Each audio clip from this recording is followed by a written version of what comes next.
Amma ba'd, hadirin hadirat jamaah salat subuh Masjid Al-Muhajirun yang dimuliakan oleh Allah Subhanahu wa taala.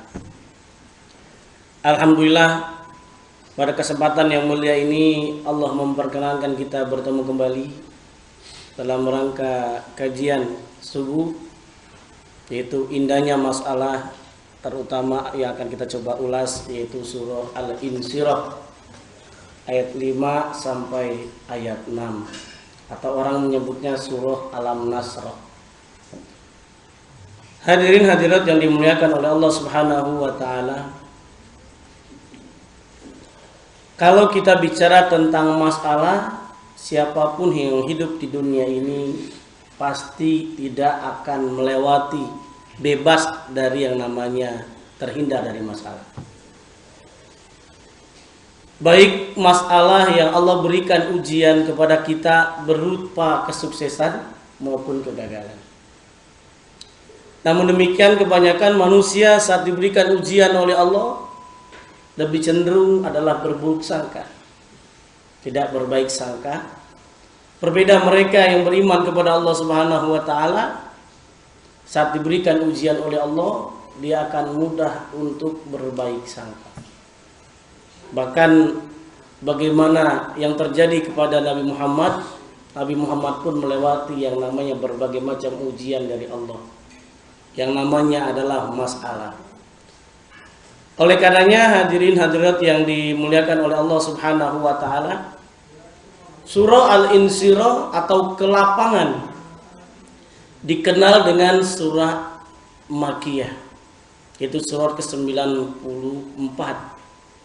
Yang coba kita akan ulas yaitu ayat yang kelima dengan ayat ke-6. Redaksinya Allah sampai ulang 2 kali. Fa inna ma'al usri yusra. Inna ma'al usri yusra.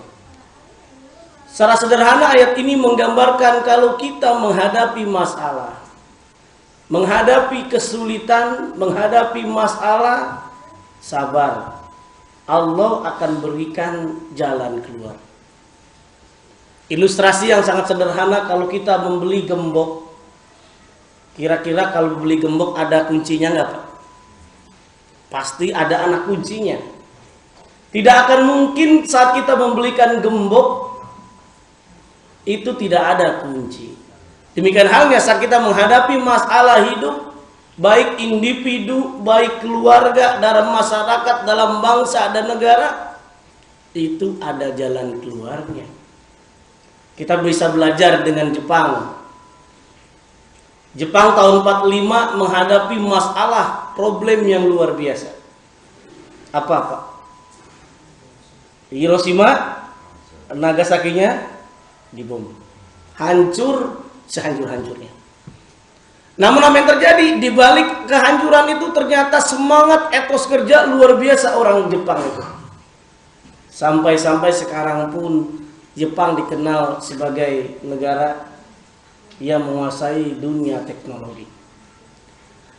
Oleh karenanya bisa kita lihat, fa inna ma'al usri yusra, karena sungguhnya sudah kesulitan itu ada kemudahan. Sampai diulang lagi, inna ma'al usri yusra, sungguhnya sudah kesulitan itu ada kemudahan. Jangan lupa pada ayat berikutnya, fa idza faradta fansab, maka apabila kamu telah selesai dari sesuatu urusan, kerjakanlah dengan sungguh-sungguh urusan yang lain. Wa ila rabbika farghab, dan hanya kepada Tuhanmu lah hendaklah kamu berharap. Yang saya ingin sampaikan pada kesempatan kali ini, sebetulnya kita bisa belajar dengan anak kita. Anak kita yang masih sekolah di SD, dia ingin naik kelas itu melewati yang namanya ujian. Ujian apa? CAU atau semesteran. Ternyata ingin naik tingkat pun melewati ujian.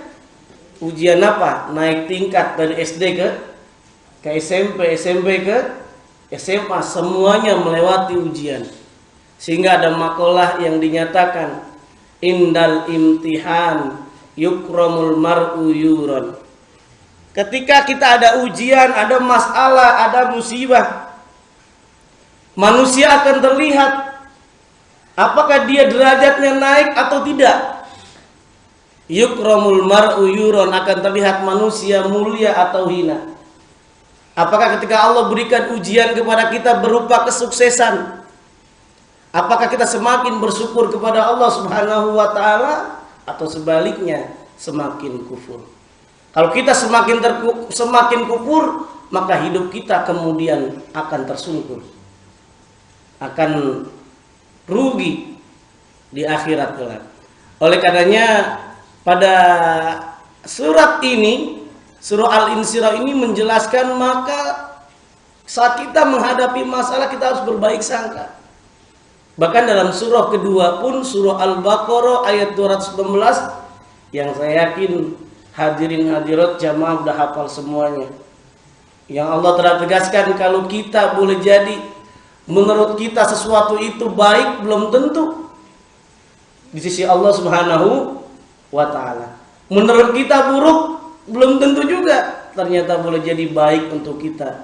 Kenapa? Allah telah menegaskan wallahu ya'lamu wa antum la ta'lamun. Allah itu maha mengetahui, kita tidak tahu. Kalau kita bisa belajar dengan layang-layang atau layangan kali ya, kalau orang Telkom menyebutnya. Bapak-bapak boleh jadi waktu kecil main layang-layangan, nggak tahu kalau sekarang masih main layang-layangan nggak ini. Nah, kalau yang masih itu kan main layang-layang, itu layang-layang tidak mungkin akan terbang tinggi kalau tidak melewati yang namanya masalah. Apa diantara masalahnya adalah angin. Semakin melewati ujian semakin tinggi. Demikian halnya pohon semakin tinggi, anginnya semakin kencang. Demikian halnya dengan derajat keimanan kita kepada Allah Subhanahu wa taala. Karena kenapa? Allah telah menegaskan Allah tidak akan membebani, tidak akan berikan ujian kepada kita kalau umatnya itu tidak sanggup. Kalau kita sebagai umat Islam tidak sanggup, tidak akan diberikan. Karena Allah yakin kita sanggup, Allah berikan. La yukallifullahu nafsan illa usaha. Allah tidak akan membebani nasib sebuah kaum kecuali tadi sesuai dengan kemampuannya. Oleh karena Ibnu Jarir meriwayatkan dari Al Hasan, dia berkata Nabi Shallallahu Alaihi Wasallam pernah keluar rumah pada suatu hari dalam keadaan senang dan gembira, dan beliau juga dalam keadaan tertawa seraya bersabda, satu kesulitan itu tidak akan pernah mengalahkan dua kemudahan. Sungguhnya bersama kesulitan itu terdapat kemudahan. Fa inna ma'al usri yusra. Makanya ada juga yang menyatakan mufassirin, ada kalimat kata al-usri ama yusra. Al-usri itu lebih cenderung adalah isim mufrad. Dikatakan bahwa kesulitan itu dapat diketahui dengan dua keadaan, di mana menurut mufassirin di dalam kalimatnya itu dalam bentuk mufrad tunggal. Sedangkan kemudahan al-yusr dalam bentuk nakiro, tidak ada ketentuannya. Sehingga bilangan bertambah banyak. Oleh karena itu beliau bersabda, satu kesulitan itu tidak akan pernah mengalahkan dua kemudahan. Oleh karenanya, kemudahan-kemudahan yang Allah berikan dalam bentuk harta, jabatan dan lain sebagainya, hendaknya semakin kita bersyukur kepada Allah Subhanahu wa taala. Nabi Muhammad pun melewati ujian yang beberapa episode yang lalu kita pernah bahas bagaimana bisnis Rasul, tetapi ingat Rasulullah sebelum memperoleh kesuksesan melewati yang namanya kegetiran hidup. Dari usia sebelum dilahirkan sudah kakek ayahnya meninggal dunia, kemudian ketika lahir diasuh oleh siapa? Bukan oleh ibunya, oleh siapa? Oleh Halimatus Sa'diyah. Dalam asbab nuzul nyatakan ternyata Nabi dalam usia 4 tahun pun ketika diasuh oleh Halimatus Sa'diyah itu ternyata pernah dilakukan oleh malaikat Jibril, yaitu badannya dibelah, kalau sekarang mungkin sesar gitu ya. Nah, dibelek, kemudian jantungnya dibersihkan, kemudian ditaruh lagi. Ya, kemudian menurut informasi dalam riwayat dinyatakan kawan-kawannya melaporkan kepada Halimatus Sa'diyah bahwa Nabi Muhammad dibunuh. Pas dilihat ternyata tidak dibunuh tetapi masih hidup. Tapi ternyata menurut mufassirin ada bekas dalam model-model, ada sayatan sedikit tapi hilang kembali. Oleh karenanya, saudara yang dimuliakan oleh Allah Subhanahu wa taala, musibah tidak jarang musibah masalah itu membuat kalau orang yang imannya kurang kepada Allah Subhanahu wa taala, mereka akan berburuk sangka. Kepalanya tidak dingin, panas. Hatinya tidak ikhlas, tidak ridho atas keputusan Allah. Sehingga saat dia menghadapi masalah, maka dia akan mudah berburuk sangka. Berbeda mereka yang senantiasa berbaik sangka, kepalanya dingin, hatinya ikhlas atas keputusan Allah. Bahkan dia mudah untuk dia bersabar. Bahkan dia akan memiliki resep H2N. H2N apa Pak H2N? H2N itu hadapi. H2N, H-nya 2, N-nya 1. H itu hadapi, hayati dan nikmati. Apa ibu-ibu bapak-bapak? H2N, hadapi, hayati dan nikmati. Kalau kita sebagai umat Islam saat menghadapi masalah, terutama boleh jadi yang menyayat hati kita, pedih rasanya. Sakitnya di mana, Bu? Sakitnya di mana saja terserah. Bahwa secara sederhana nanti kita hadapi, hayati dan nikmati. Karena boleh jadi orang yang beriman kepada Allah, dia akan mudah sekali lagi. Dia akan menyatakan saat menghadapi masalah, wahai masalah, walaupun sebesar apapun masalah musibah yang saya dapati, tapi yakin engkau kecil, yang besar adalah Allah Subhanahu wa taala. Tapi berbeda mereka yang imannya masih goyah, maka ketika menghadapi masalah dia menyatakan, ya Allah, masalah saya banyak benar nih, musibah saya banyak banget ya Allah. Orang yang beriman kepada Allah, orang yang beriman kepada Allah saat menghadapi masalah, maka dia akan menyatakan, saya akan lebih cenderung ikhlas. Saat menghadapi masalah, maka masih mendapatkan pertolongan Allah Subhanahu wa taala untuk menghadapi masalah itu. Berbeda, na'udzubillah, saat kita menghadapi masalah, ternyata kita tidak mendapatkan pertolongan Allah Subhanahu wa taala, tidak mendapatkan nasrun minallah. Kita salah berpegangan. Kalau bapak-bapak umpamanya sedang hanyut di sungai, di situ tidak ada pohon, adanya rumput, kira-kira kalau kita pegang rumput masih hanyut nggak dikira? Oh, masih hanyut. Apa sebabnya? Karena kita tidak memiliki pegangan yang kokoh. Pegangan yang kokoh yaitu keimanan kepada Allah Subhanahu wa taala. Makanya kita bisa belajar dengan ikan hiu. Ikan hiu walaupun dia besar, menjadi raja boleh jadi di lautan, sebesar apapun, sehebat apapun, seganas apapun ikan hiu, ternyata ikan hiu juga dimakan juga oleh gurita. Ada saya memiliki video tapi saya tidak tampilkan, khusus nanti kalau ada waktu tertentu saja. Secara sederhana Allah ingin menyatakan, jangan kita sombong hidup di dunia ini memiliki harta dan pangkat dan seterusnya. Di atas langit masih ada langit. Jangan ada kesombongan, karena kesombongan adalah pakaian Allah Subhanahu wa taala. Imam Al-Baghawi, Imam Ma'ani dan Syekh Muhyiddin Ad-Darwisi menyimpulkan dari struktur gaya bahasa di atas isim nakiro, jika disebut dua kali maka yang kedua tidaklah sama dengan yang pertama. Namun jika isim ma'rifah disebut dua kali maka yang kedua sama dengan yang pertama. Dari kaidah ini bisa tarik sebuah kesimpulan. Setiap satu kesulitan terdapat dua kemudahan. Kita mendapatkan kesulitan, maka Allah berikan jalan keluar. Ada renungan kalau bapak-bapak ada di rumah sedang terjebak, kuncinya hilang, maka jangan diratapi. Kunci yang hilang itu boleh jadi kita bisa cari jalur alternatif melalui jendela, melalui jalur yang lainnya. Masih ada jalan-jalan yang lain-lainnya.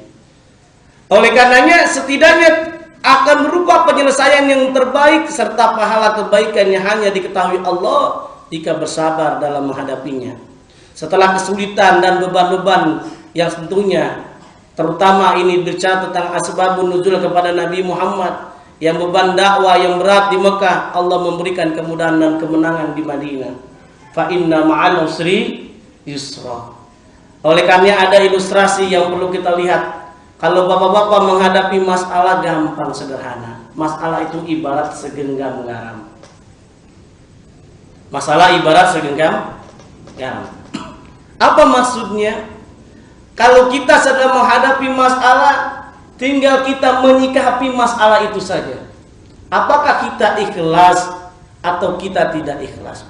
Apakah kita nerima dengan legowo atau kita ngedumel?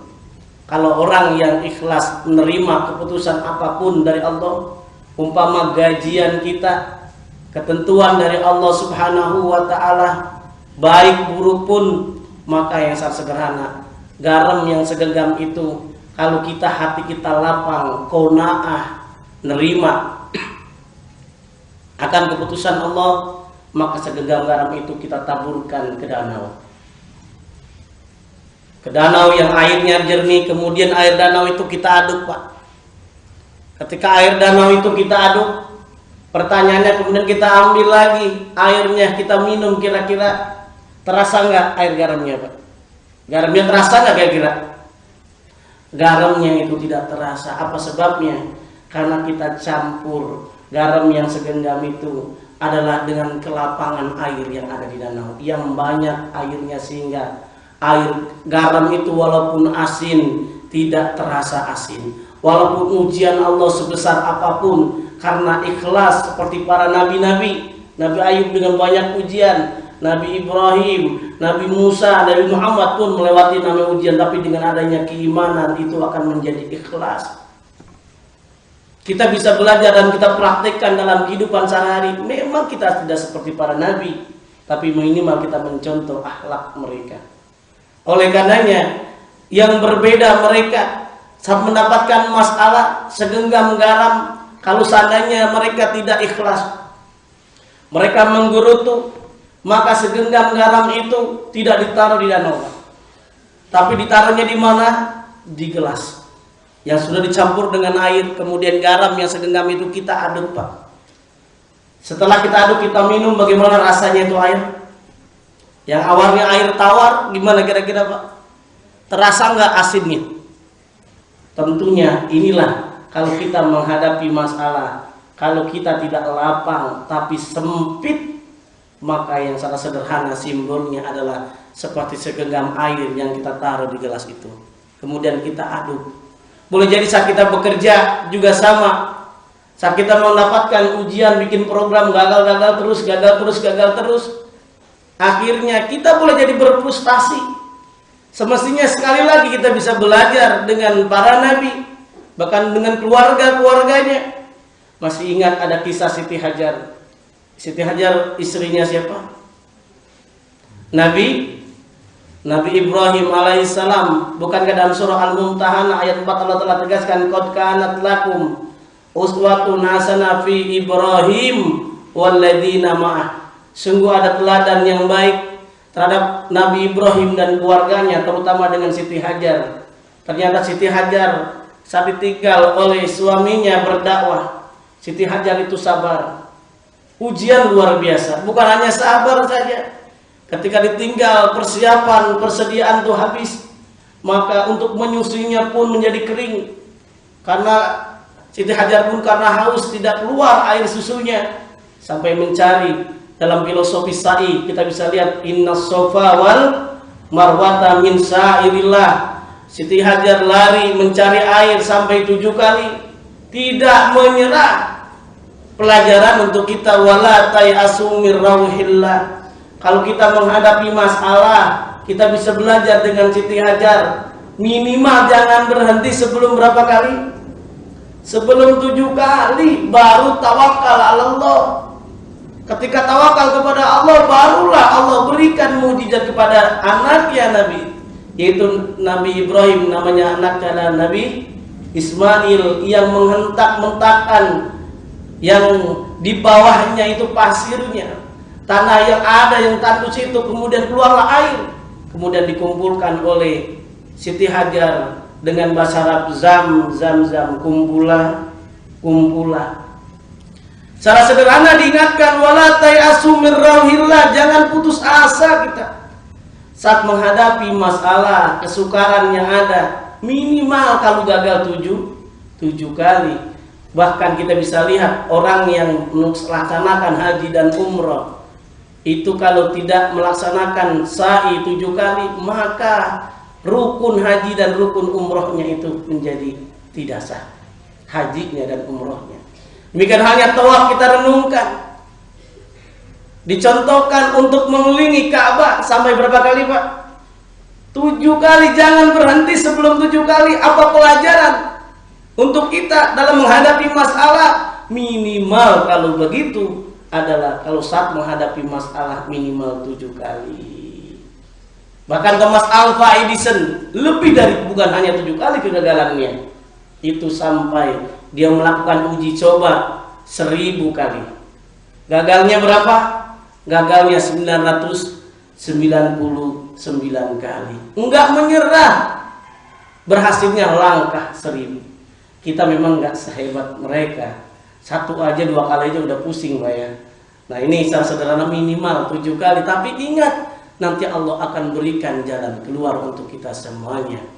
Oleh karena sekali lagi, inilah masalah seperti segenggam garam yang ditebar di danau. Berarti saat kita menghadapi masalah, kita ikhlas. Dengan H2 yang tadi, hadapi, hayati, dan nikmati. Kalau kita bekerja dengan ikhlas, itu luar biasa, kerjanya maksimal, kerjanya kreatif, dan lain sebagainya. Ini semua yang tergantung dari besarnya hati kita menampungnya, terutama saat menghadapi masalah. Tadi sudah kita renungkan, masalah itu ibarat gembok tadi. Orang beli gembok pasti ada kuncinya. Oleh karenanya semuanya pasti kalau kita bersungguh-sungguh insya Allah bisa. Ada ilustrasi untuk kita semuanya. Ada tukang tape.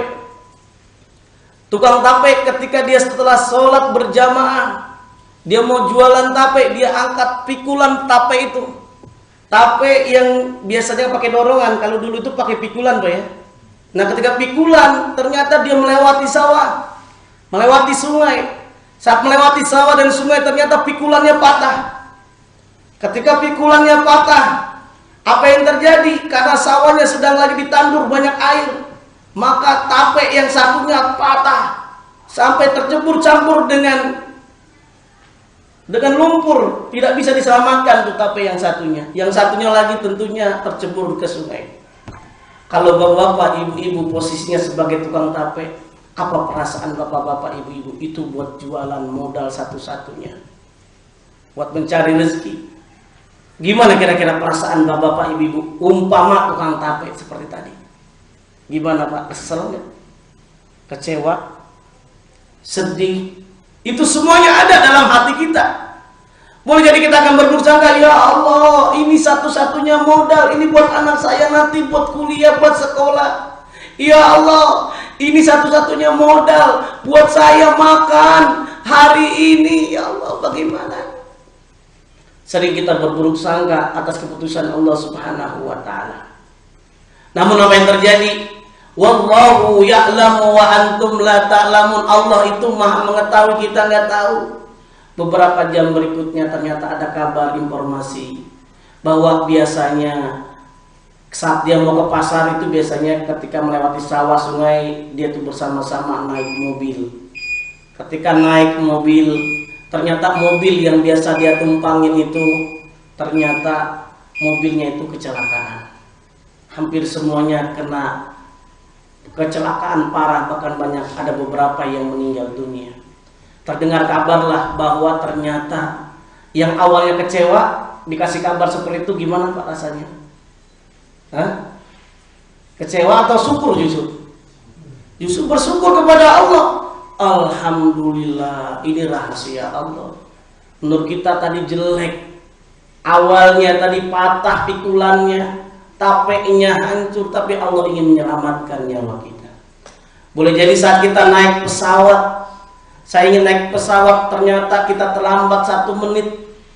Ternyata terlambat 1 menit karena ada masalah yang kita nggak tahu, tiba-tiba terlambat, kemudian Pesawat udah terbang, kita ingin memaksakan, ingin naik juga, tidak dikasih, padahal tinggal sebentar, beberapa detik lagi bisa naik, tapi tidak diizinkan oleh petugas. Kita pasti kecewa, Pak. Pasti kita akan kecewa. Namun apa yang terjadi? Di balik kecewaan itu ternyata beberapa jam berikutnya boleh jadi maskapai penerbangan ternyata mengalami kecelakaan. Yang boleh jadi, oh ternyata karena kita telah melakukan amal kebaikan dengan bersedekah, dengan berzakat dan lain sebagainya.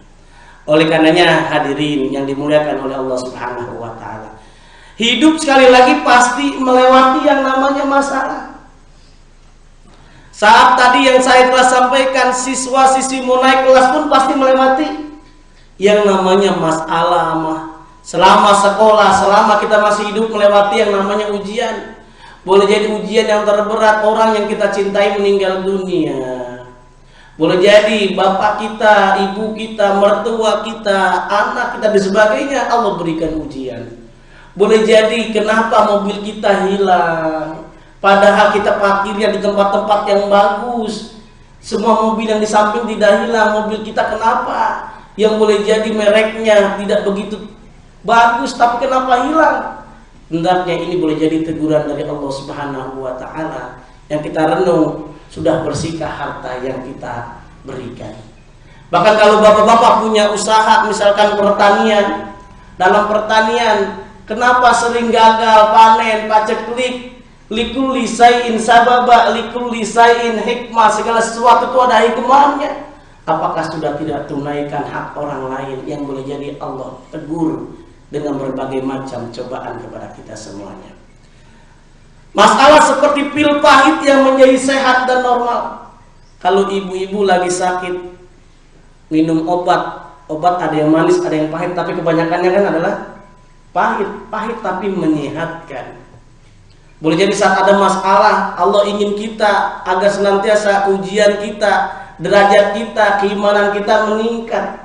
Seperti halnya anak kita, derajat tadi sekolahnya SD ke SMP, SMA, kuliah, dikirain sampai S1 selesai, ternyata melewati ujian juga, S2, S3 dan seterusnya. Ini semuanya semakin kita menelan pil pahit, maka kita akan semakin dewasa. Bangsa Indonesia pun melewati ujian yang luar biasa. Di antaranya apa? Masalah di Indonesia apa Pak di antaranya? Masalahnya banjir misalkan. Nah, kan apa masalah Jokowi? Masalah BG. Nah, kita ulas misalkan banyak masalah kalau diurai gitu Pak ya. Diurai banyak sekali, tapi ingat segala sesuatu itu likulli syai'in hikmah, ada hikmahnya. Pertama masalah banjir. Yang perlu direnungkan, ternyata ketika melewati banjir itu kan banyak, akhirnya semua berevaluasi. Hasibu anfusakum qabla an tuhasabu. Evaluasi apa penyebabnya? Boleh jadi karena buang sampah sembarangan. Di gunung-gunung pohon-pohon ditebangi, digundulin. Daerah resapan dibangun mal-mal. Bagaimana mungkin air bisa langsung dia mencari tempat yang darat, daratannya yang lebih rendah. Berarti bukan kalau telah menegaskan zaharal fasadu fil barri bima kasabat aydinna. Solusinya bagaimana? Saat menghadapi masalah banyak ide-ide kreatif, dibangun gorong-gorong, dibangun BKT, kan timbul ide-ide. Wa ahsin kama ahsanallahu ilaik. Buat ide-ide yang baik dan berbuat baiklah sebagaimana Allah telah berbuat baik terhadap kita. Inilah dalam surah Al-Qasas ayat 77. Wala tabgil fasad, jangan buat kerusakan di muka bumi ini. Innallaha la yuhibbul mufsidin. Allah enggak suka pada orang yang melakukan kerusakan. Bahkan orang-orang yang dapat ujian, contohnya Jakarta banyak sampah. Bagi orang yang kreatif, sampah bagaimana Pak? Adalah bukan masalah, justru berkah. Apa sebabnya? Sampahnya itu didaur ulang. Bekas-bekas deterjen, bekas-bekas kopi, minuman, dibuat apa Pak? Dibuat payung, dibuat baju, jas hujan, dibuat namanya tas dan lain sebagainya. bagi orang yang mengelola empang, tambak, maka masalah bagi dia apa? Eceng gondok gitu, parasit, gitu Pak ya. Tapi bagi orang yang kreatif, ketika eceng gondok dibuang, yang katanya parasit ternyata menjadi berkah. Eceng gondok jadi apa? Tikar, dijadiin mainan, ternyata dengan sentuhan kreativitas menjadi lebih mahal. Ini yang secara sederhana modelnya. Ini yang semuanya seperti pil pahit yang menjadi sehat dan normal. Solusinya bagaimana? Yang Allah telah tegaskan dalam surah yang tadi telah saya bacakan, surah kedua, surah Al-Baqarah ayat 216. Harus kita berbaik sangka, kita tidak tahu. Kenapa Allah berikan ujian kepada kita? Yuk bersama-sama kita belajar dengan ilustrasi itu mandor dengan pekerja. Biasanya kalau ada bangunan proyek-proyek itu kan ada mandor, dia akan mengawasi semuanya sampai ke lantai 5, 7. Terus dia mandor ada di lantai 7 Pak, manggil karyawan yang kerja karena dia sedang kerja asik. Kalau orang lagi belah keramik kan berisik tuh mesinnya. Kalau dipanggil oleh mandor, kedengeran nggak karyawan yang di bawah Pak? Tidak kedengeran. Dipanggil, Pak. Dipanggil, tapi tetap aja dia asik dengan kegiatannya. Kemudian mandornya coba dengan melemparkan uang 20.000 rupiah pas di depan karyawan yang lagi asik. Ketika lewat karyawan, wah ini ada uang, langsung diambil, gembira dia senyum buat makan. Gembira, jingkrak-jingkrak, tapi lagi-lagi karyawan itu nengok nggak ke atas Pak? Dia tidak nengok, lagi-lagi asik dengan pekerjaannya. Kemudian diberi lagi yang memandor uang 100.000 rupiah, jingkrak-jingkrak, karena kesel tuh mandor dilempar dengan batu yang kecil. Kemudian terkena jidatnya, dahinya, barulah akhirnya karyawan menoleh, menengadah ke atas. Oh ternyata dia dipanggil oleh mandornya. Ilustrasi ini sangat sederhana, sama juga dengan kita pas saat kita bekerja. Padahal Allah telah memanggil kita untuk beribadah. Tapi lagi-lagi kita asik dengan pekerjaan kita, rutinitas kita asik saja. Allah berikan nikmat. Tadi berupa contohnya uang, kekayaan. Kita lupa kepada Allah, asik dengan pekerjaan kita. Wajar saja dalam surah Al-Munafiqun lagi-lagi, ya ayyuhalladzina amanu la tulhikum amwalukum wala auladukum an dzikrillah wa may yaf'al dzalika fa ulaika humul khasirun. Yang kebanyakan manusia saat dia mendapatkan harta, jabatan, bahkan memiliki anak, memiliki cucu, kadang-kadang dia melupakan berzikir kepada Allah Subhanahu wa taala. Udah dikasih harta, dia lupa menengadah berdoa, beribadah kepada Allah Subhanahu wa taala. Sehingga boleh jadi Allah berikan ujian dengan lemparan, dengan musibah. Allah ingin lihat umatnya. Bukankah dalam surah Muhammad, kenapa Allah uji kepada kita semuanya? Agar kita bersungguh-sungguh. Walanabluwannakum hatta na'lamal mujahidina minkum. Allah menguji kita semuanya, dan kami menguji kamu sekalian. Untuk apa? Walanabluwannakum hatta na'lamal mujahidina minkum. Sampai-sampai Allah ingin lihat kita saat diberi ujian oleh Allah, apakah bersungguh-sungguh atau tidak. Apakah kita semakin kreatif dengan melewati masalah, jangan sampai terlewat lagi. Bangsa Indonesia ini luar biasa kreatif. Beberapa tahun yang lalu ketika misalkan bangsa Indonesia, ibu-ibu terutama masak pakai minyak tanah, karena minyak tanah itu sedang langka, peralihan kepada gas banyak. Akhirnya orang berpikir alternatif yang akhirnya awal-awalnya tidak terbayang, detak jarak untuk alternatif biogas. Akhirnya timbul ide-ide yang luar biasa karena tadi melewati yang namanya masalah, sehingga orang senantiasa kreatif. Tapi ingat solusinya tadi, berbaik sangka. Segala sesuatu itu ada sebabnya. Segala sesuatu itu Allah ingin uji kepada kita semuanya. Apakah kita naik jabatan, maka biasanya ujian pun akan semakin meningkat. Resep yang kedua tadi, ridho, ikhlas, H2N. Kalau kita ridho, ikhlas, terutama semuanya kan letaknya di hati. Innamal a'malu binniyat. Semuanya letaknya di hati.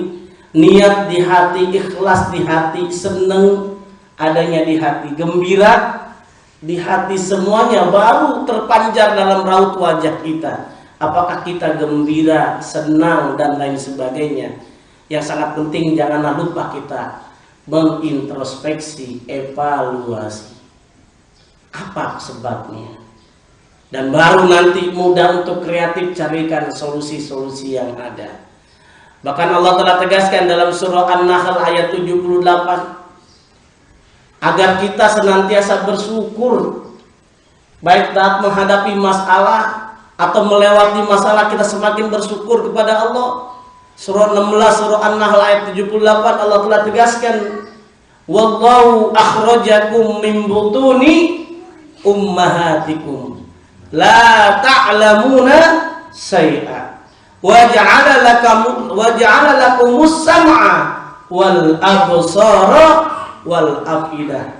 Apa kata kuncinya? La'allakum tashkurun, agar kita bersyukur kepada Allah Subhanahu wa taala. Karena Allah telah menegaskan nih, dan Allah mengeluarkan kita dari orang tua kita, dari perut ibu kita dalam keadaan tidak tahu, nggak tahu apa-apa, dan Allah memberi pendengaran kita, Allah memberikan penglihatan dan hati kita, agar kita semuanya bersyukur, termasuk dalam nikmat yang telah Allah berikan. Oleh karenanya, dalam sebuah kajian yang sangat sederhana, Allah Subhanahu wa taala ingin menyapa kita melewati masalah ujian. Akan tetapi kadang-kadang kita selalu sibuk mengurus dunia kita. Makanya kadang-kadang tadi diberikan nikmat, kita enggak menengok, kita tidak beribadah kepada Allah, lupa dengan harta yang ada. Akhirnya Allah berikan ujian kepada kita. Kita diberi rezeki sedikit maupun banyak, seringkali kita lupa untuk menengadah bersyukur kepada Allah Subhanahu wa taala. Bahkan lebih sering kita tidak mau tahu dari mana rezeki itu datang. Seperti halnya tadi bekerja, Pak, mendapatkan uang, dia nggak mau, yang penting ada uang. Tapi kalau dia baik, kadang-kadang kan nih ada rezeki, uang tidak diambil, boleh jadi diumumkan dulu, nih lu foto, bukan hartanya. Tapi kalau orangnya tidak benar, boleh jadi wah, nggak ada uang nih. Tengok kanan, tengok kiri, nggak ada yang tahu.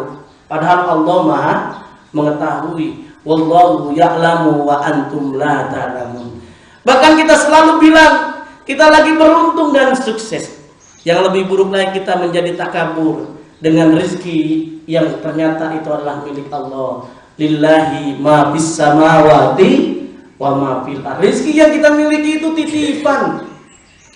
Makanya orang yang beriman kepada Allah, saat dia diberikan titipan tidak sombong. Saat diberikan titipan, dia senantiasa bersyukur, tidak sayang-sayang bersedekah. Dalam hartanya itu masih ada harta hak orang lain. Masa kita belajar dengan tukang parkir, masih ingat Pak tukang parkir? Ini para ustadz sering mengucapkan, terutama Kiai Jainuddin MZ itu. Kita bisa belajar dengan tukang parkir. Tukang parkir mobil, itu kalau yang parkir mobil banyak, yang mobilnya bagus-bagus, kita bisa belajar tukang parkir itu tidak sombong. Apa sebabnya? Memang jelas bukan mobilnya, Pak ya.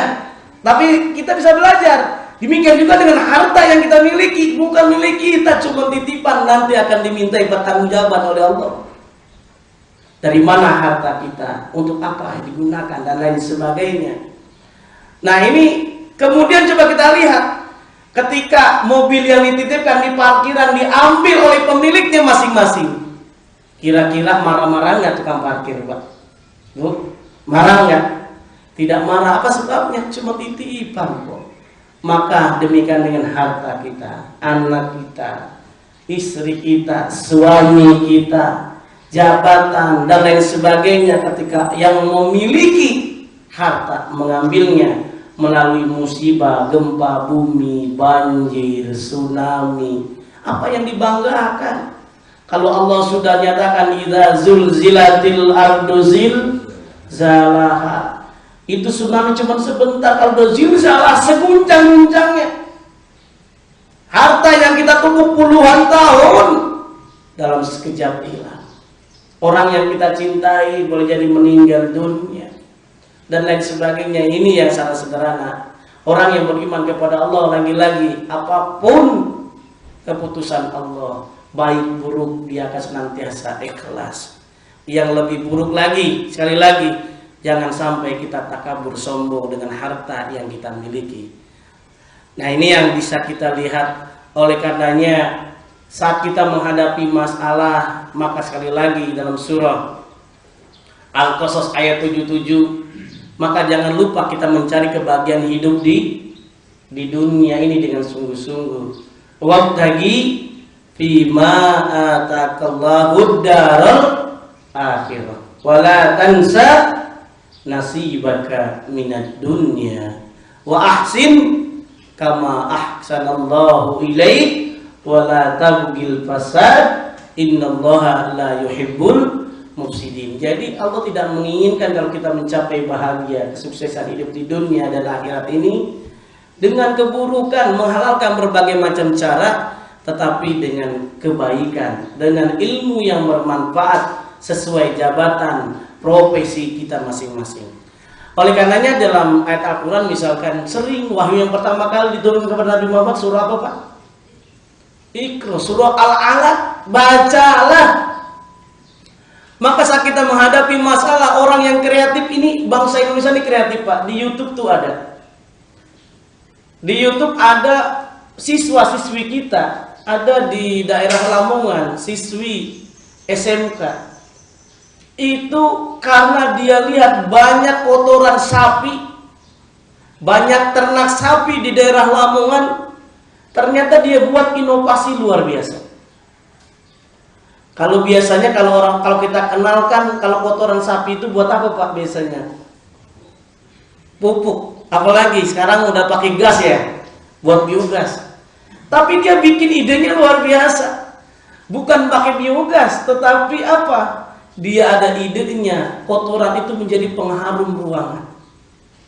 Itu di YouTube tuh sudah ada. Kreatif luar biasa. Bahkan ada anak SMP punya ide luar biasa, helm. Helm biasanya biasa. Ternyata helm karena lagi musim panas, kalau sekarang musim dingin. Lagi musim panas karena palanya panas, akhirnya ada helm pendingin, Pak. Sehingga dia mendapatkan penghargaan dari LIPI. Itu mendapatkan semacam hak paten beberapa miliar karena hasil kreativitasnya tadi. Karena ada masalah dia pikir ide-ide yang baik. Makanya orang yang luar biasa dia berpikir adalah cerdas. Minimal untuk dirinya sendiri. Saat dia menemukan inovasi bukan untuk orang lain tapi untuk dirinya sendiri. Bisa kita belajar nih.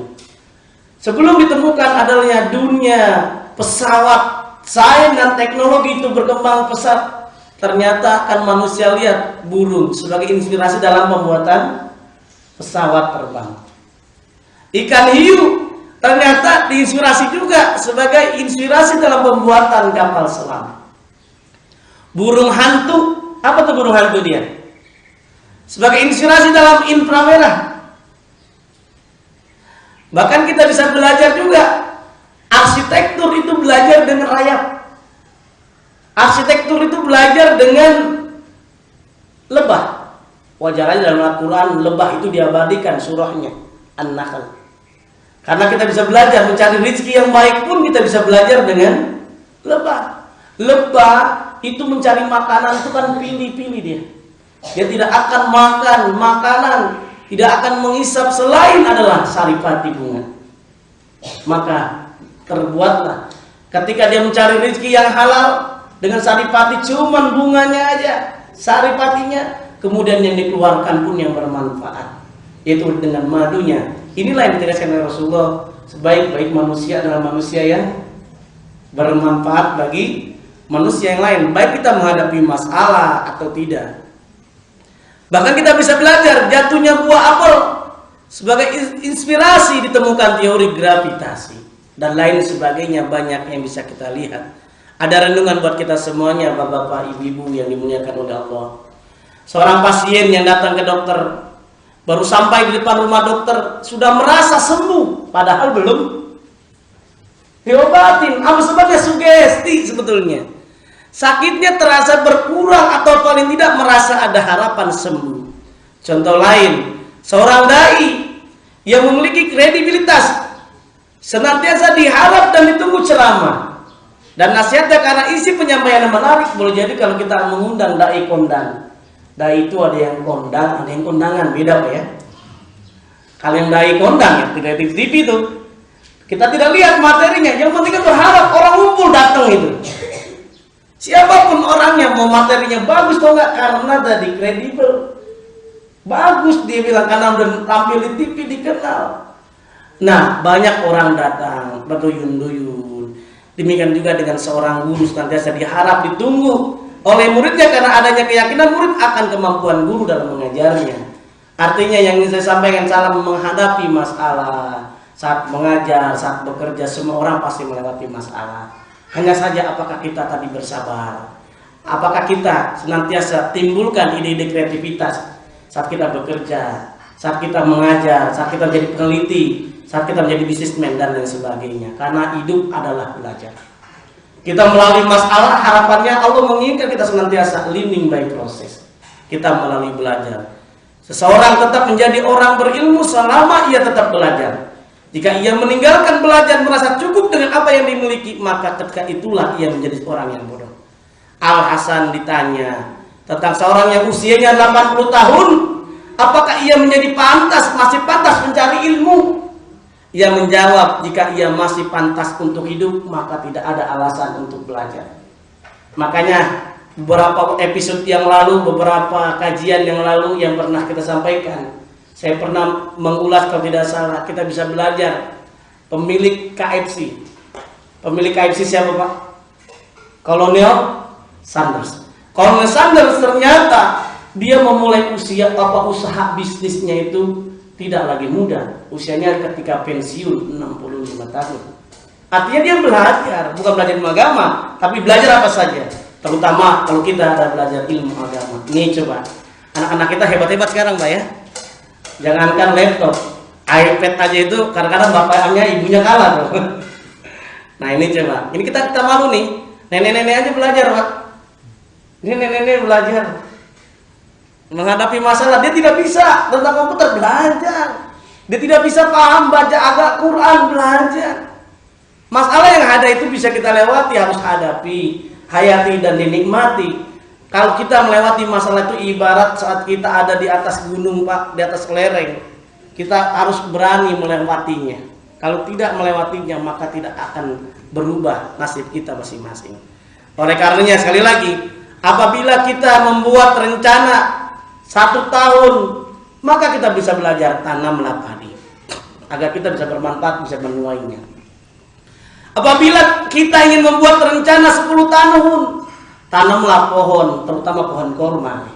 Pohon apa saja bisa. Apabila kita membuat rencana untuk seumur hidup, didiklah orang-orang dengan ilmu yang bermanfaat. Memang kadang-kadang semua pasti melewati masalah. Barangkali ini saya sebetulnya masih banyak kajian-kajian. Kalau memang ada yang perlu disampaikan, ada diskusi. Ya, kalau tidak ada, ya nanti kita cukupkan. Terima kasih. Barangkali kalau ada pertanyaan dipersilakan.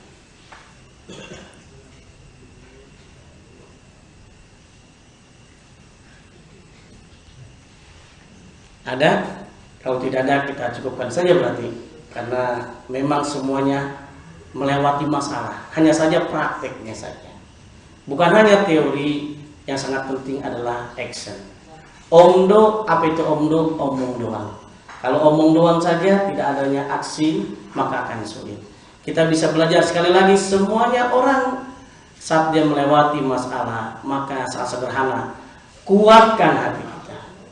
Sabar memang sulit dipraktekkan, tapi kalau dengan adanya keimanan, hati kita lapang, seperti tadi segenggam garam, kita sikapinya tidak seperti gelas yang sempit, maka walaupun Allah berikan masalah sebesar apapun, maka menjadi ringan, menjadi kecil.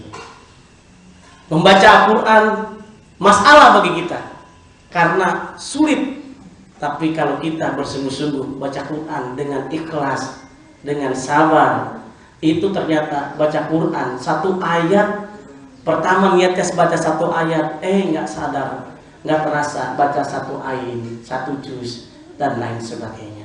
Demikian dalam melakukan amal kebaikan. Sekali lagi, manfaat penyelesaian masalah dapat menambahkan keyakinan dan keimanan kita kepada Allah Subhanahu wa taala, dapat memberi ketenangan dan kehidupan, dan dapat membangkitkan semangat untuk senantiasa hidup di dunia ini cuma sebentar.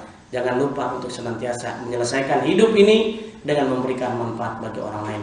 Semoga ada manfaat bagi kita semua. Kita tutup dengan doa penutup majelis. Subhanallahumma wa bihamdika asyhadu an la ilaha illa anta astaghfiruka wa atubu ilaik. Wassalamualaikum warahmatullahi wabarakatuh.